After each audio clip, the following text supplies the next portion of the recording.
근데 그 중에는 특이한 이름을 가진 사람도 있습니다. 제가 아는 사람 중에는 이름이 정말임이라는 분이 있습니다. 성이 정씨고 이름이 마림입니다. 그래서 이름이 정말임입니다. 왠지 이분이 하는 말은 꼭 믿어줘야 될 것 같습니다. 또 석이라고 하는 이름이 있습니다. 이름이 석 괜찮지요? 그런데 하필 성이 방씨였습니다. 그럼 이름이 어떻게 되는 것일까요? 방석이 됩니다. 또 어떤 이름, 이와 같은 이름이 있습니다. 안주인, 무진장, 이름도 들어보았습니다. 전 궁금한 것이 부모님이 무슨 마음을 가지고서 그 이름을 지으셨을까? 그게 참 궁금합니다.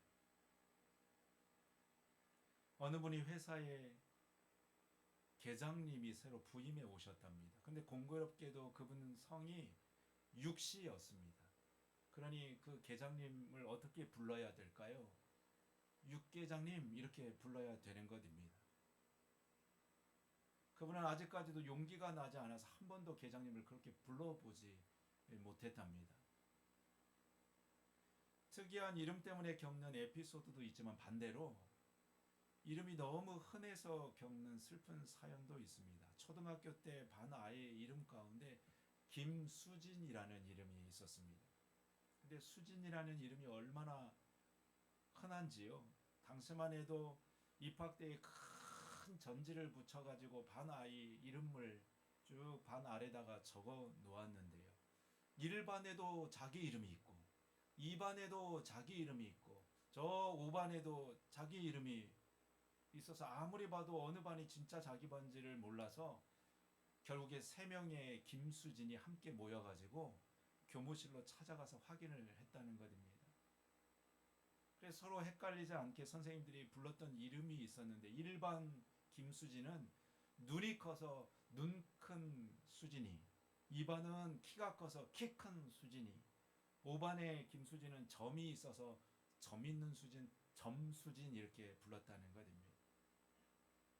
여러분 이름이 너무 평범해도 괴롭습니다. 여러분의 이름은 또 어떤 사연이 있으신지요? 여러분의 이름을 여러분은 마음에 들어 하시는지요?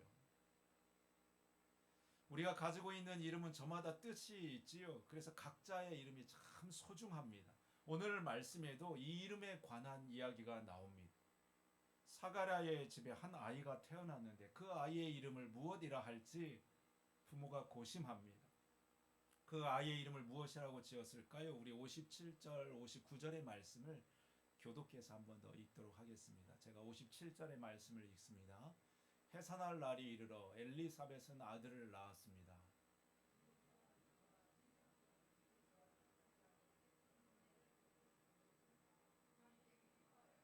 59절 같이 읽습니다. 이 사람들은 아이가 태어난 지 8일째 되는 날에 아이에게 할례를 하려고 왔습니다. 이들은 아버지의 이름을 따라서 아이의 이름을 사가랴라고 지으려고 하였습니다. 이스라엘의 전통이 있는데요. 아이가 태어나면 이웃과 친척들이 함께 모여서 아이의 이름을 지어주는 전통이었습니다. 마치 내 가족의 이름을 짓는 것과 같이 그 아이의 이름을 함께 짓는 것입니다. 또 다른 전통이 있는데 아이의 이름을 조상들의 이름을 따서 짓는 것이었습니다. 가문에 훌륭한 사람이 있으면 그 이름을 그대로 그 자손들에게 물려주는 것이었죠. 우리와 조금 다릅니다. 우리는 조상님의 이름을 감히 쓰지 않지요. 그거는 조상께 대한 예의가 아니라 생각하기 때문입니다. 하지만 이스라엘은 같은 이름을 물려주는 것을 자랑스럽게 또 영광스럽게 생각했습니다. 그래서 오늘 말씀에도 사람들이 그의 아버지의 이름을 따라서 그 아이에게 이름을 붙여주려고 합니다. 59절의 말씀이 이렇게 되어 있지요. 아버지의 이름을 따라서 아이의 이름을 사가랴라고 지으려고 하였습니다. 하지만 부모의 생각은 달랐지요. 60절 말씀 한번 같이 읽겠습니다. 시작. 그러자 자기 어머니가 말했습니다. 안 됩니다. 요한이라고 져야 합니다. 아이의 엄마는 그 이름을 요한이라고 지려고 했습니다. 그러면 아빠는 어땠을까요? 62절, 63절 말씀도 한번 같이 읽도록 하겠습니다. 사람들은 아버지인 사가랴에게 손짓을 하여 아이의 이름을 무엇이라고 짓기 원하는지 물었습니다. 그러자 사가랴는 쓸 것을 달라고 하여 아기 이름은 요한이라고 썼습니다. 이를 본 사람들이 모두 이상히 여겼습니다. 엄마도 아빠도 아이의 이름을 요한이라고 부르기 원했습니다. 그 이유가 있었지요. 이미 하나님께서 아이의 이름을 일러 주었기 때문입니다. 누가복음 1장 11절 13절 말씀에 이와 같이 기록하며 주의 사자가 그에게 나타나 향단 우편에 선지라 사가랴가 보고 놀라며 무서워하니 13절 말씀 천사가 그에게 이르되 사가랴야 무서워하지 말라 너의 간구함이 들린지라 내 아내 엘리사벳이 내게 아들을 낳아 주리니 그 이름을 요한이라 하라. 사가랴와 엘리사벳은 하나님께서 주신 이름을 그 아이에게 주기를 원했습니다. 그래서 요한이 되기를 원했지요. 여러분 그래서 세례 요한은 사가랴가 될 뻔했다가 다시 요한이 되었습니다. 아이의 이름이 요한이 되든 사가랴가 되든 뭐 그리 그게 중요할까요? 이름이 달라진다고 그가 다른 사람이 될까요? 가만히 보니 사가랴라는 이름도 나쁘지 않습니다. 사가랴는 여호와께 기억하신다라는 의미입니다. 하나님이 기억하시는 인생, 하나님께 기억되는 인생이라는 이름도 충분히 좋은 뜻을 가지고 있는 것이지요. 그러나 사가랴와 엘리사벳은 사람이 주는 이름이 아니라 하나님이 주신 이름을 갖기를 원했습니다. 다시 말해서 사람의 좋은 것보다 하나님의 기뻐하는 삶을 살게 되기를 원했던 것입니다. 여러분 우리의 이름은 어떤지요? 우리에게도 부모님이 지어준 이름이 있지요. 육신의 부모가 내게 준 이름이 있습니다. 제 이름은 김윤서입니다. 이 이름을 저는 참 좋아합니다. 하지만 여러분 하나님께서 나를 부르시는 이름이 있다면 그것은 무엇일까요? 아브라함에게는 아브람이라는 이름이 있었지요. 하지만 하나님은 그를 열국의 아비가 되기를 원하셨습니다. 그래서 그에게 아브라함이라는 새 이름을 지어 주었습니다. 사람의 아비, 세상의 아비가 아니라 열국의 아비, 하나님 나라의 아비가 되라는 뜻이었습니다. 베드로에게도 새 이름이 있었지요. 베드로에게는 예수님께서 게바라는 새 이름을 지어 주었습니다. 게바는 반석이라는 뜻입니다. 베드로가 반석과 같이 흔들리지 않는 복음의 사역자 되기를 원했기 때문입니다. 그래서 베드로는 그 이름처럼 초대교회의 기틀을 세우는 반석과 같은 종의 삶을 살기를 힘썼습니다. 사도 바울은 어떤지요? 그의 처음 이름은 사울이었습니다. 사울은 큰 자라는 뜻입니다. 그런데 예수님을 만난 후에 그는 작은 자의 삶을 살기를 원했습니다. 예수님의 십자가의 은혜를 통해 그는 자기를 향하신 예수님의 비전과 소망을 본 것입니다. 그래서 그의 이름을 사울에서 바울로 고칩니다. 주님 앞에 작은 자의 삶을 살기를 원했기 때문입니다. 여러분 그래서 바울이 얼마나 능력 있는 삶을 살았는지 우리는 잘 알고 있습니다. 여러분 내게는 어떤 이름이 있는지요?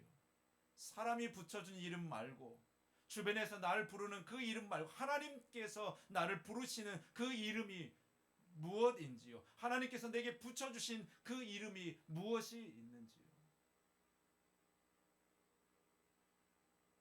누군가는 하나님께 작은 자야, 내 사랑하는 자야 라는 이름을 듣는 이도 있고 누군가는 기도의 사람아, 눈물이 많은 사람아, 웃는 자야, 나와 함께 아파하는 자야 라는 그 음성을 듣는 이도 있습니다. 소망하기는 여기 있는 우리들도 하나님 내게 주신 붙여주신 그 이름을 발견케 되기를 소망합니다. 이렇게 한번 기도해 보시죠. 하나님, 주님께 나는 어떤 사람입니까? 하나님은 내가 어떤 사람으로 살기를 원하십니까? 하나님은 나를 누구라 부르고 싶으십니까? 이 기도 가운데 우리 주님의 음성을 듣게 되는 저와 여러분 될 수 있기를 축복합니다. 하나님 내게 주신 이름 안에 나를 향한 그분의 소망과 사명이 담겨져 있습니다. 그래서 아브라함처럼, 베드로처럼, 또 사도 바울처럼 하나님 내게 주신 이름이 분명할 때 여러분 우리 이 땅 가운데 온전한 삶을 살 수 있습니다. 그렇지 않으면 우리는 너무 쉽게 흔들립니다. 하루하루의 삶이 재미없이 그냥 반복되는 무미건조한 삶을 살아갑니다. 아인슈타인의 일화가 있는데 제가 전에 한번 우리 성도님들한테 한번 들려준 적이 있습니다. 기억이 나시는지요? 기억이 안 나시면 한번 다시 들어보시죠. 한 번은 아인슈타인이 기차를 타고 먼 길을 가게 되었답니다. 기차표를 사고 기차에 올라탔지요. 잠시 후에 검표원이 다가와서 기차표를 보여달라고 했습니다. 그래서 표를 찾기 위해서 여기저기를 다 찾아보는데요. 아무리 찾아도 표가 보이지를 않는 겁니다. 당황해서 어쩔 줄 몰라 하는 그에게 검표원이 말했죠. 선생님 괜찮습니다. 선생님처럼 훌륭하신 분이 설마 표를 안 사고 기차를 타셨겠습니까? 표 안 주셔도 됐습니다. 괜찮습니다. 그리고는 지나쳐 갔습니다. 그렇게 검표원이 뒷칸에 있는 사람들의 표를 다 확인하고 나서 이제 돌아오는 길에 보니 아니 그때까지도 아인슈타인이 표를 찾느라고 정신이 없는 겁니다. 검표원이 급히 다가가서 말했죠. 아니 선생님 지금도 표를 찾고 계시면 어떻게 합니까? 표 안 주셔도 됩니다. 신경 쓰지 말고 그냥 편안히 여행하십시오. 그랬더니 아인슈타인이 손을 저으며 하는 말이 아니에요. 저는 표를 꼭 찾아야 됩니다. 제가 표를 못 찾으면 지금 제가 어디로 가고 있는지를 알지를 못해서요. 여러분 아인슈타인처럼 똑똑한 사람도 표를 잃어버리면 길을 헤맵니다. 우리도 마찬가지요. 내 이름을 알지 못하면요. 하나님 내게 주신 이름이 분명하지 않으면 우리도 어디로 가는지 알지 못하는 인생을 살아갑니다. 가기는 가는데 어디로 가는지 정신없이 삶을 살아갑니다. 무엇을 위해 이렇게 바쁘고 분주한지요.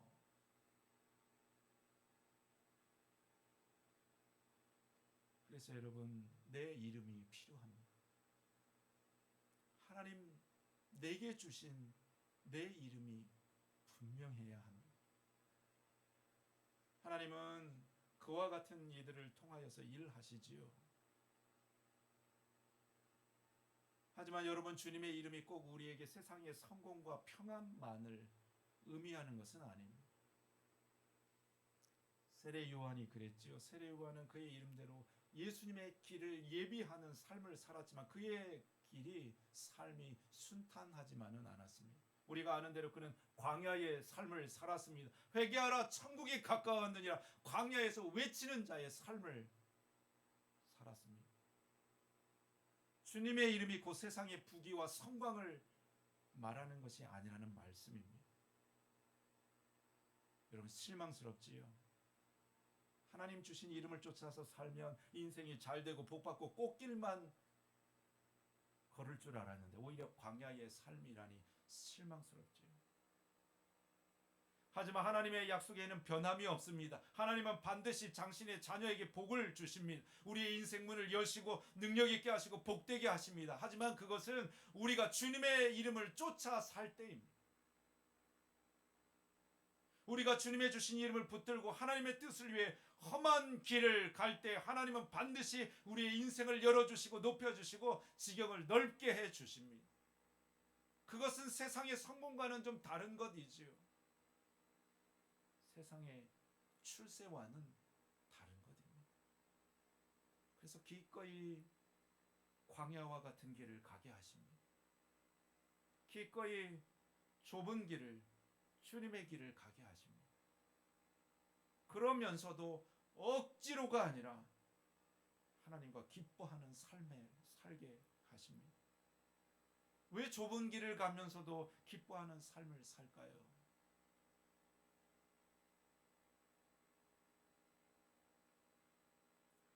김난도 교수님의 책 가운데 아프니까 청춘이다라는 책이 있습니다.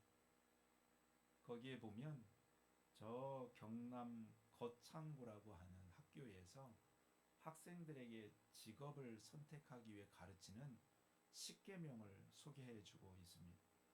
학교를 졸업하고 나서 이제 직업을 찾아가야 되는 이 학생들에게 어떤 기준으로 직업을 선택해야 되는지 그 조건들을 나열해 놓았는데요. 그것들이 참 예사롭지가 않습니다. 한번 보시지요. 직업 선택의 10계명입니다. 1계명 월급이 적은 쪽을 택하라. 2계명 내가 원하는 곳이 아니라 나를 필요로 하는 곳을 택하라. 3계명 승진의 기회가 거의 없는 곳을 택하라. 4계명 모든 조건이 갖춰진 곳을 피하고 처음부터 시작해야 되는 황무지를 택해라. 여러분 뭔가 좀 다르지요? 5계명 앞다투어 모여드는 곳에는 절대 가지 마라. 아무도 가지 않는 곳으로 가라. 6계명 장래성이 전혀 없다고 생각되는 곳으로 가라. 7계명 사회적 존경을 바라볼 수 없는 곳으로 가라. 8계명 한가운데가 아니라 가장자리로 가라. 9계명 부모나 아내가 약혼자가 결사 반대하는 곳이면 틀림없다. 의심하지 말고 가라. 10계명 왕관이 아니라 단두대가 기다리고 있는 곳으로 가라. 여러분 실제로 학교에서 아이들에게 가르치는 직업 선택의 10계명입니다. 정말 학생들에게 이렇게 가르치고 있는가 싶을 정도입니다. 왜 이 학교는 자기 학생들에게 이런 황당한 조건들을 찾아서 직업을 찾아 가르치고 있는 것일까요? 짐작이 되시지요? 다른 이들은 다 편한 곳을 택하라고 말합니다. 월급 많이 주고 조건 좋고 안전한 곳으로 찾아가라고 합니다. 하지만 이 학교는 말하는 것이죠. 거기에는 미래가 없다는 것입니다. 사람들이 다 가는 곳에는 비전이 없다는 겁니다. 그 나물의 그 반찬이라는 겁니다.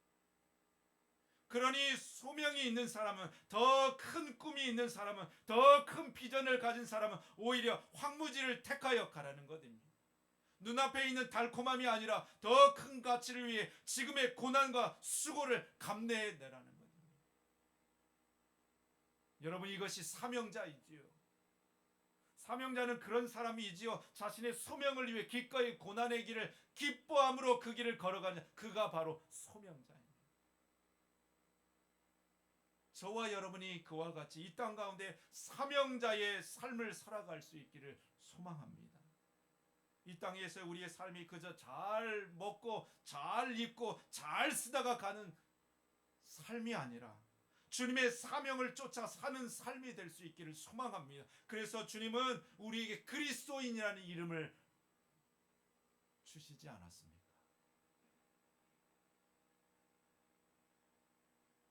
세상은 그를 주목합니다. 세상은 그와 같은 사람을 눈여겨봅니다. 오늘 말씀에서도 보시죠. 65절 말씀에 기록되어 있는 말씀, 우리 65절, 66절 말씀을 마지막으로 한 번 더 같이 읽도록 하겠습니다. 주변에 있는 사람들이 모두 두려워하였고 이 모든 이야기는 유대 온 산골에 전해졌습니다. 이 아이를 들은 사람들은 모두 이 사실을 마음에 새기며 이 아이가 장차 어떤 인물이 될까 하고 말했습니다. 그것은 주님의 손이 아이와 함께하였기 때문입니다. 66절 말씀 주목해 보시죠. 이야기를 들은 사람들은 모두 이 사실을 마음에 새기며 이 아이가 장차 어떤 인물이 될까, 개역성경에는 이 아이가 장차 어찌 될까 하니라 기록하고 있습니다. 한마디로 사람들이 그 아이를 주목해 보았다는 것입니다. 장차 이 아이가 어떤 아이가 될까.